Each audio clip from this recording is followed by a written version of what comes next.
जय हिंद, वंदे मातरम, भारत माता की जय। किस प्रकार से दवाइयां, किस प्रकार से एलोपैथी लोगों को मारने का काम करती है, इसके बारे में वैदिक चैनल पर हम लगातार पिछले 10 दिनों से बातचीत कर रहे हैं। परम पूज्य स्वामी जी महाराज, परम पूज्य आचार्य जी और इस देश और दुनिया में जो लोग मानवता से प्रेम करते हैं वो लगातार बताते हैं कि किस प्रकार से एलोपैथी के कारण लाखों करोड़ों लोगों की मौत हो रही है, दवाओं के ओवरडोज से और दवाओं के रिएक्शन से। और रिएक्शन भी कोई गलत प्रकार का नहीं। एक एलोपैथी की वो दवा जिसको लैब में ट्रायल करके, एनिमल ट्रायल करके, क्लिनिकल कंट्रोल ट्रायल करके,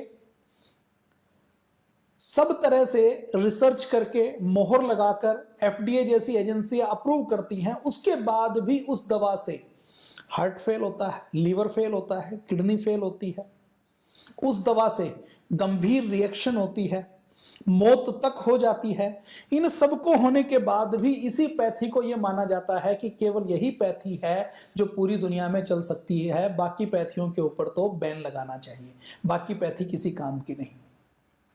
किस प्रकार से ओवरडोज मारती है उसकी आज के एपिसोड में हम चर्चा करने वाले हैं। दवाओं का हमने लीवर पर, किडनी पर, हार्ट पर क्या इफेक्ट होता है इसकी हमने चर्चा की, डिटेल में चर्चा की। आज हम चर्चा करने वाले हैं हमारे पूरी स्किन को, हमारी त्वचा को कैसे ये दवाइयां नष्ट करने का काम, खराब करने का काम करती हैं। हार्ट की कोई हम दवा लेते हैं, हार्ट की दवा कैसे हमारी स्किन को खराब कर सकती है, स्किन में कैंसर तक पैदा कर सकती है, इसके बहुत से प्रमाण मिले हैं। एक दवा है एमाप्रोक्सोन।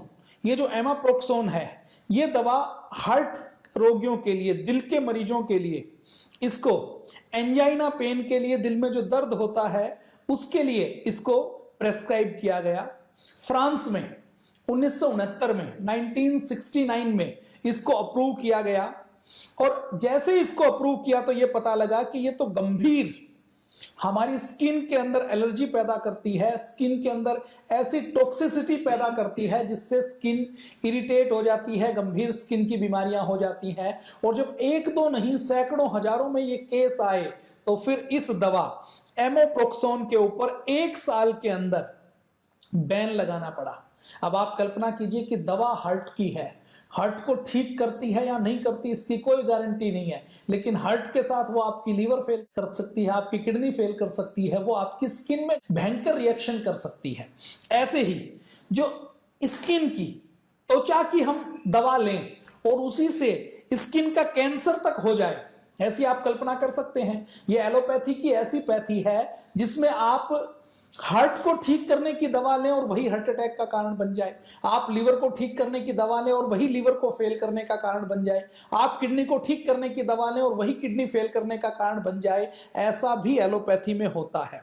एक दवा एजेनोल मेब्यूटेट, एक साल्ट का नाम है, एजेनोल मेब्यूटेट को एफडीए द्वारा 23 जनवरी 2012 में लियो फार्मा नाम की एक फर्म है, उसने जेल के रूप में अप्रूव करवाया।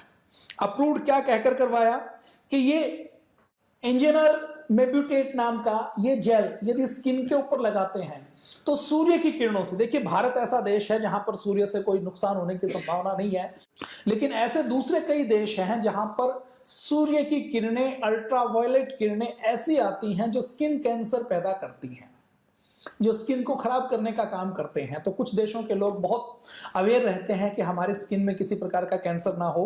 तो ये स्किन के कैंसर, कई बार तो कैंसर होता है, कैंसर होने से पहले की एक स्टेज है जिसको एक्टिनिक केराटोसिस बोलते हैं। ये एक्टिनिक केराटोसिस क्या है? ये बीमारी जैसे सूर्य के कोई संपर्क में लंबे समय तक होता है, तो लंबे समय तक होता है तो कई बार हमारे स्किन के नीचे की कोशिकाएं हैं वो अबनॉर्मल ग्रोथ करने लग जाती हैं, असामान्य तौर पर बढ़ने लग जाती हैं।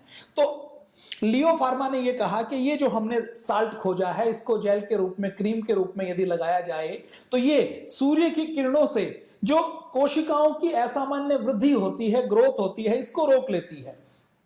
ये जो असामान्य वृद्धि है, अबनॉर्मल ग्रोथ है, ये कई बार कैंसर हो भी जाती है, कई बार नहीं भी होती। तो एक तरीके से मैं कहूं कि एक दवा 2012 में एंजेनल म्यूबेट नाम से एफडीए में अप्रूव करवाई गई फार्मा माफिया के द्वारा कि यह दवा कैंसर होने की संभावना को स्किन में रोक देती है।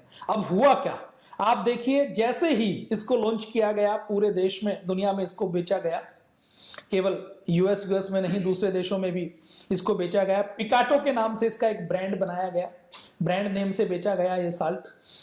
जब इसको प्रयोग किया गया तो ये पाया कि 2012 के बाद जिन जिन लोगों ने इस जेल का, इस दवा का प्रयोग किया, उनको जो स्किन कैंसर, स्किन के अंदर दिक्कत होने की संभावना नहीं थी, लेकिन उनको भी स्किन कैंसर होना शुरू हो गया।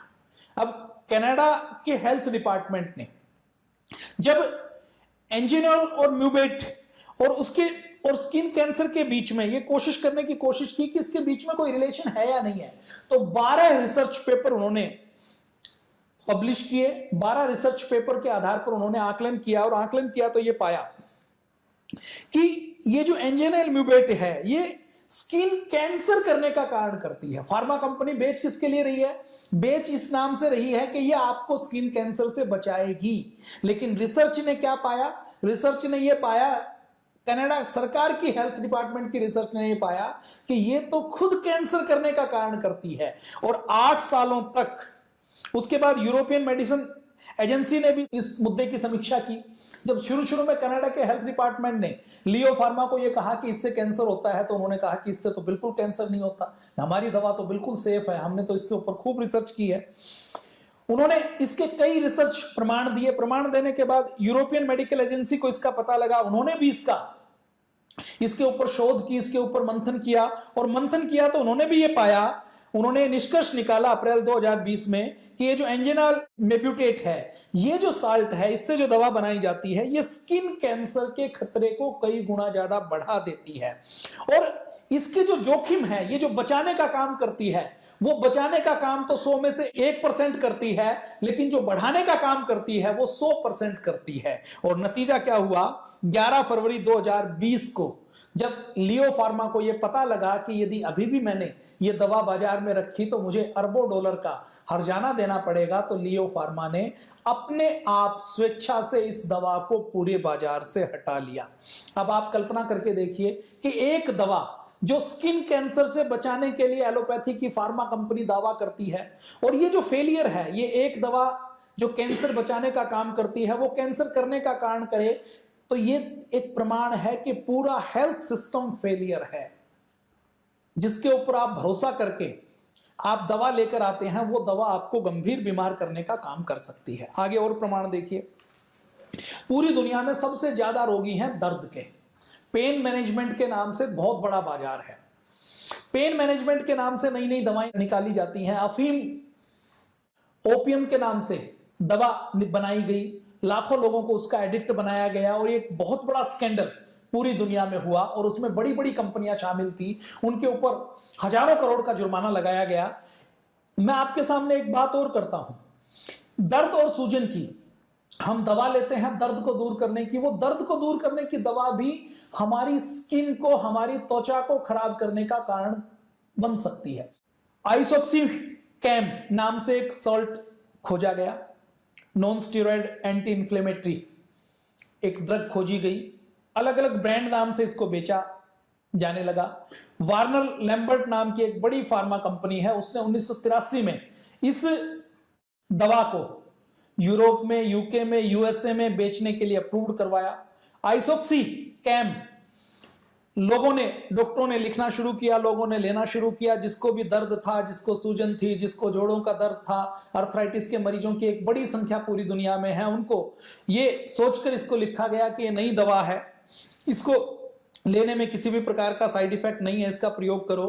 अब आइसोक्सीकैम जिसने भी लिया, उन्होंने ये देखा कि टॉक्सिक एपिडर्मल नेक्रोलिसिस नाम की बीमारी उनको होनी शुरू हुई, जिसको लियो सिंड्रोम के नाम से भी कहा जाता है। जब एफडीए को और अलग अलग देशों की हेल्थ एजेंसी को इसके बहुत से केसेस मिले, और केवल केसेस नहीं मिले, केसेस मिलने के साथ साथ बहुत से लोग मारे गए, और बहुत से लोग जब मारे गए तो इस दवा के ऊपर चिंतन शुरू हुआ।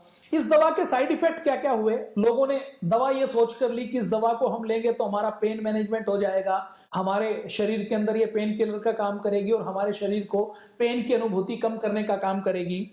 लेकिन उनको जो टॉक्सिक एपिडर्मल नेक्रोलिसिस लियोल सिंड्रोम हुआ, उसमें गंभीर स्किन के ऊपर एलर्जी हुई। कितनी गंभीर एलर्जी हुई कि लोगों को बुखार आया, फ्लू हुआ।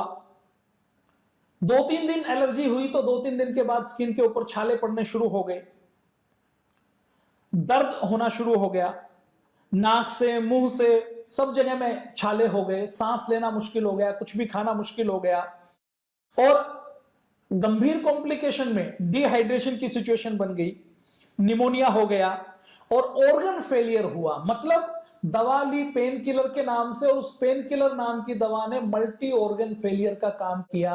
सैकड़ों लोगों की मौत हो गई। मौत होने के बाद जब वार्नर लैम्बर्ट कंपनी ने यह देखा कि यह दवा तो गंभीर नुकसान करती है, तो उन्होंने 1985 में 2 साल इस दवा को बेचने के बाद, लाखों डॉलर बनाने के बाद इस दवा को अपनी मर्जी से बाजार से वापस ले लिया।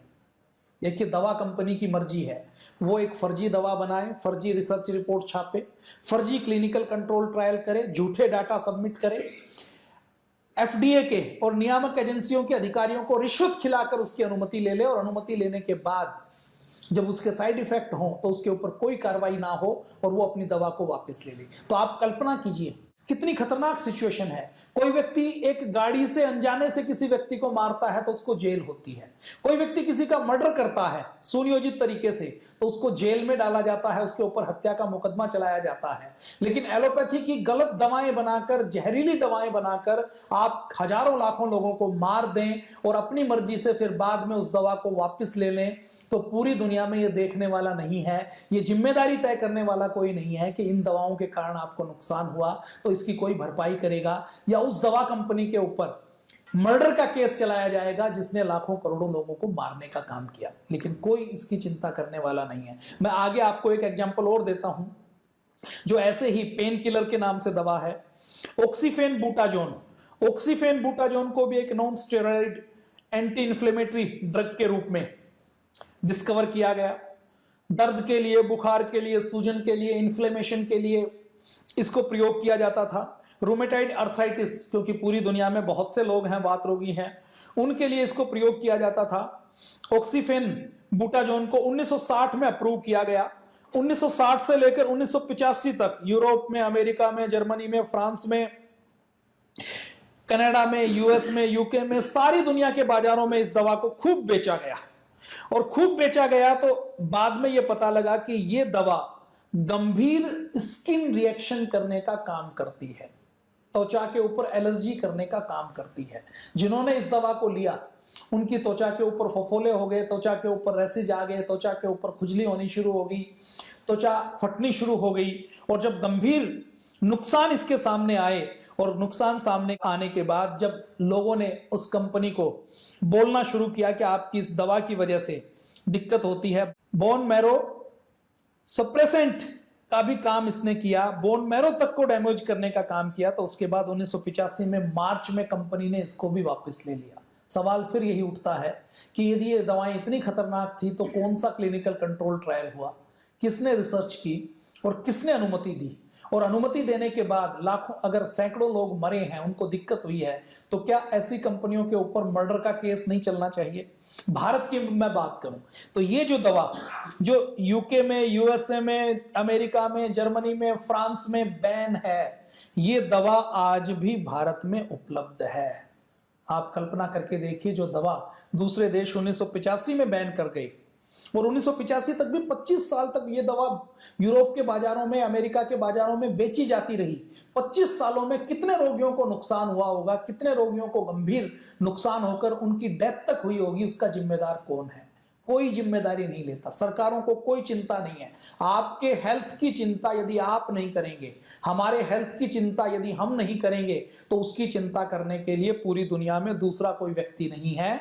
ये दवा जो दर्दनाशक पेन किलर के रूप में अभी भी भारत में उपलब्ध है, आप अपने नजदीक के किसी केमिस्ट के पास जाएं और आप 90% तो बिना डॉक्टर की किसी पर्ची के लिए भी आप ये दवा ले सकते हैं। ऑनलाइन आप दवा मंगवा सकते हैं। तो भारत में भारत की सरकार को आपकी चिंता नहीं है, भारत के डिपार्टमेंट को आपकी चिंता नहीं है। आपको जिंदा रहना है, आपको स्वस्थ रहना है, तो आपको खुद अपनी चिंता करनी पड़ेगी। भारत में ये ऑक्सीफेन बूटाजोन नाम की के साल्ट की कई ब्रांड नेम से दवाइयां उपलब्ध हैं। सामने आप स्क्रीन पर देख रहे हैं कि दवाओं की ओवरडोज। अब ये ओवरडोज का मतलब ऐसा नहीं है कि कंपनी ने एक रिसर्च करके ये कहा कि ये दवा बुखार कम करने के लिए आपको 500 मिलीग्राम लेनी है, तो ऐसा नहीं कि उसने 500 की जगह 2000 मिलीग्राम ले ली। 500 मिलीग्राम जो प्रेस्क्राइब डोज थी, जिसको रिसर्च पेपर में कहा, उस डोज के ऊपर भी कोई दवा कैसे ओवर डोज बनकर मारने का काम करती है, उसका एग्जाम्पल देखिए। सामने आप देख रहे हैं मई 2020 से लेकर अप्रैल 2021 तक पेन किलर की ओवरडोज से 1 लाख अमेरिकों की मौत हो गई। और ये डाटा कौन दे रही है? ये डाटा जो अमेरिका की सबसे बड़ी एजेंसी है CDC, वो ये डाटा दे रही है। वो ये कहती है कि हर साल ड्रग ओवरडोज होने के मामले में 30% की बढ़ोतरी हुई और 5 साल में यह आंकड़ा दोगुना हो गया है। और ये सारी दवाएं एलोपैथी की दवा हैं, इसमें एक भी दवा आयुर्वेद की नहीं है जिसमें ओवरडोज के कारण, यानी कि महर्षि चरक सुश्रुत ने आयुर्वेद की जिस दवा के बारे में जितनी डोज कही गई है वो कोई नुकसान नहीं करती। और तो और आयुर्वेद में जो पारे की, जो गंधक की, जो आर्सेनिक की दवाएं बनाई जाती है, उसका भी शोधन करके जो दवा बनाते हैं वो भी निर्धारित मात्रा में जो लिखी गई है उसमें किसी प्रकार की टॉक्सिसिटी नहीं करती। लेकिन ये एलोपैथी की दवाएं जो प्रेस्क्राइब करते हैं कि इतनी मात्रा तक ये सुरक्षित है, वो मात्रा भी ओवरडोज का कारण बनती है। मई 2020 से लेकर 2021 तक 1 लाख लोग मारे और इसमें 64,000 से ज्यादा जो मौतें हुई वो केवल एक पेन किलर फेंटेलिन के कारण हुई है।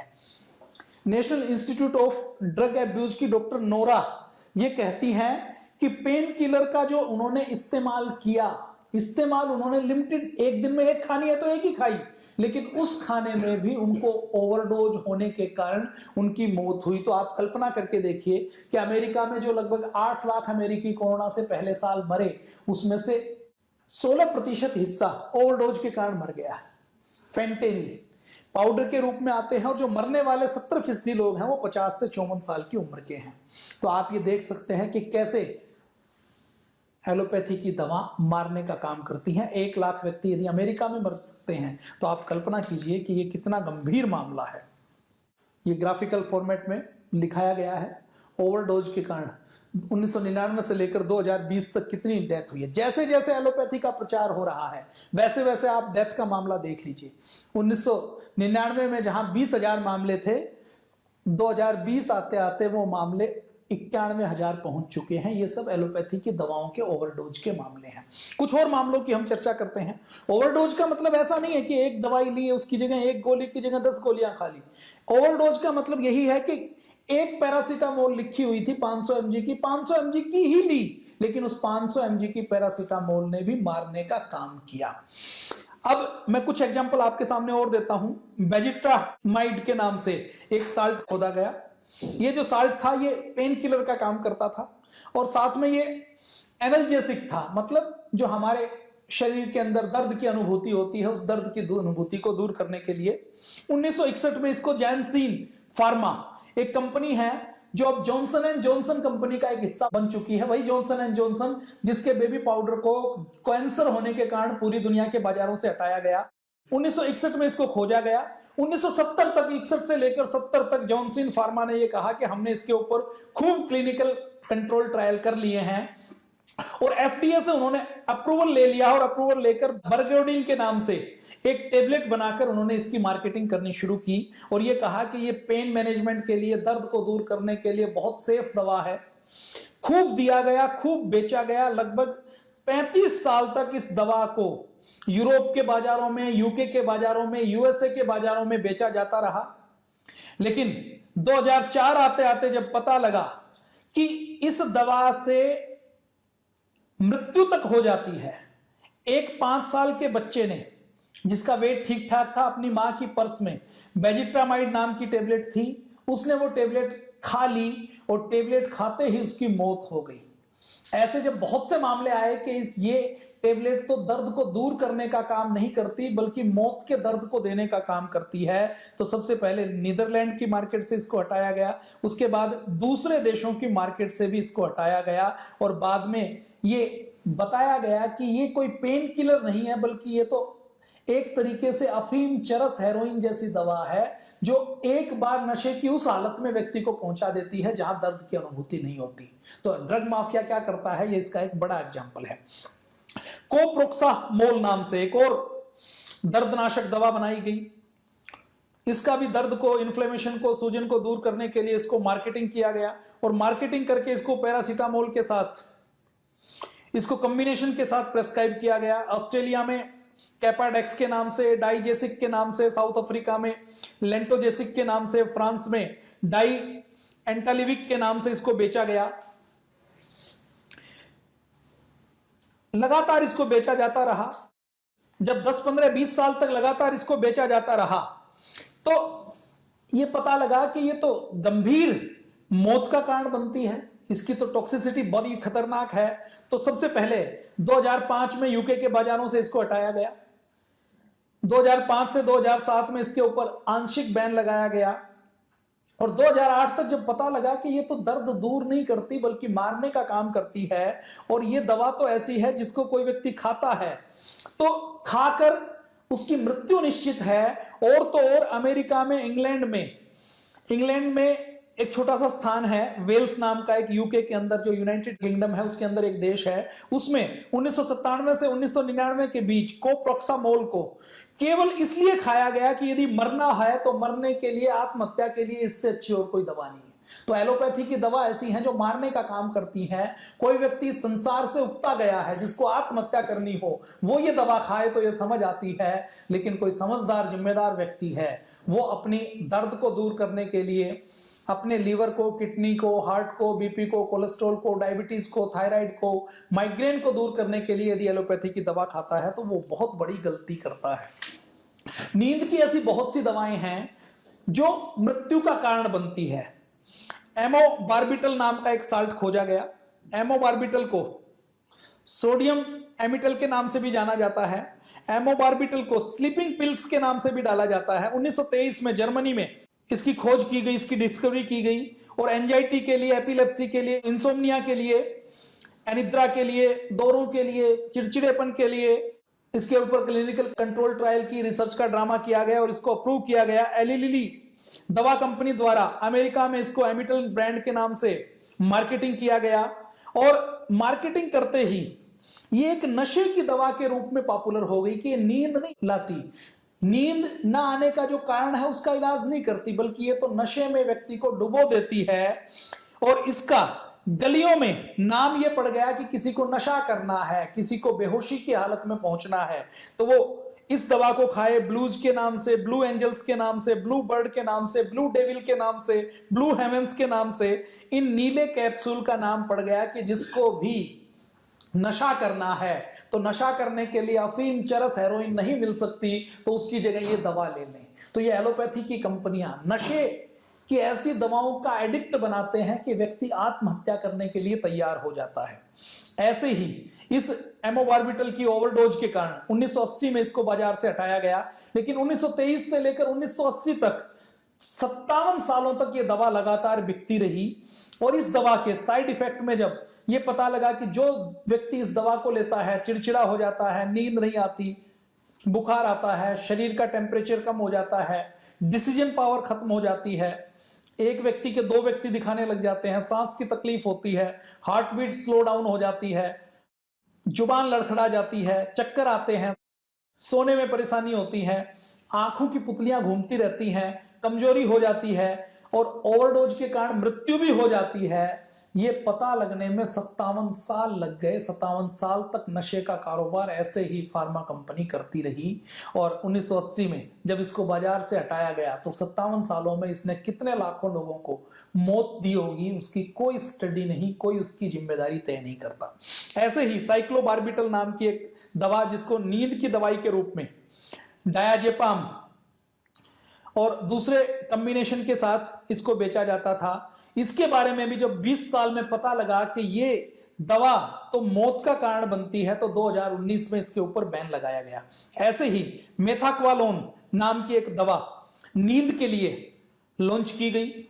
मेथाक्वालोन को लूडो के नाम से, सोपोर के ब्रांड नाम से पूरी दुनिया में बेचा जाता था, और निर्धारित मात्रा में बेचने पर भी जब मेथाक्वालोन 1951 में भारत में कुछ लोग मलेरिया के ऊपर काम कर रहे थे, तो उनको एक साल्ट मिला और उन्होंने ये देखा कि ये थोड़ा सा नींद लाने में काम आता है, तो उन्होंने इस साल्ट को बेचना शुरू किया। 1965 में यूके में बेचना शुरू किया। 1965 में यूके में यह सबसे अधिक बिकने वाली दवा बन गई। 1965 में रसेल लेबोरेटरीज, जो अब सनोफी फार्मा ने ले ली है, उसकी सब्सिडरी है, उसने इसको यूरोप में बेचना शुरू किया। 1972 में यह अमेरिका में छठी सबसे ज्यादा बिकने वाली दवा थी। मतलब एलोपैथी के फार्मा माफिया के लिए यदि कोई नशे की दवा देनी हो, और उस नशे के कारोबार से, देखिए नशे का यदि कोई चरस का, हेरोइन का, अवैध शराब का काम करता है तो उसको जेल मिलती है, लेकिन कोई फार्मा कंपनी उसी नशे की अफीम को, चरस को, भांग को, गांजे को यदि टेबलेट के रूप में अप्रूव करवाकर रिसर्च का ढोंग करके बेचती है, तो उसको अरबों खरबों डॉलर मिलते हैं, चाहे उससे लाखों लोगों की मौत हो जाए।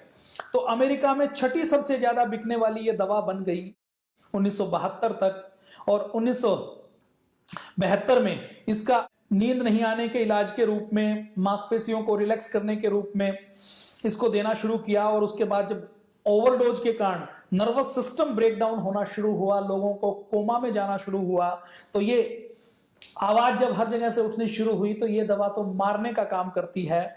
तो इस दवा के ऊपर फिर 1983 में पूरी दुनिया में बैन लगाया गया, लेकिन 1983 से पहले लगभग 35 साल तक ये दवा पूरे यूरोप के बाजारों में, अमेरिका, यूके के बाजारों में बिकती रही। आज के लिए इतना ही, फिर हम वैदिक चैनल के ऊपर बात करेंगे। और आपको ये बात अच्छी लगी हो तो इसको सोशल मीडिया पर शेयर कर दीजिए, व्हाट्सएप पर इसका लिंक लेकर भेज दीजिए, फेसबुक पर आप यदि ये एपिसोड टीवी के ऊपर देख रहे हैं तो फेसबुक के वैदिक चैनल के फेसबुक पेज पर चले जाइए, आपको यही एपिसोड मिलेगा और इस एपिसोड का लिंक आप दूसरे लोगों को शेयर कर सकते हैं। आपको इस एपिसोड की कुछ अच्छी बात लगी हो तो इस वैदिक चैनल के एपिसोड को मोबाइल के कैमरे से रिकॉर्ड करके आप अपने व्हाट्सएप के ग्रुप में डाल सकते हैं। आज के लिए इतना ही।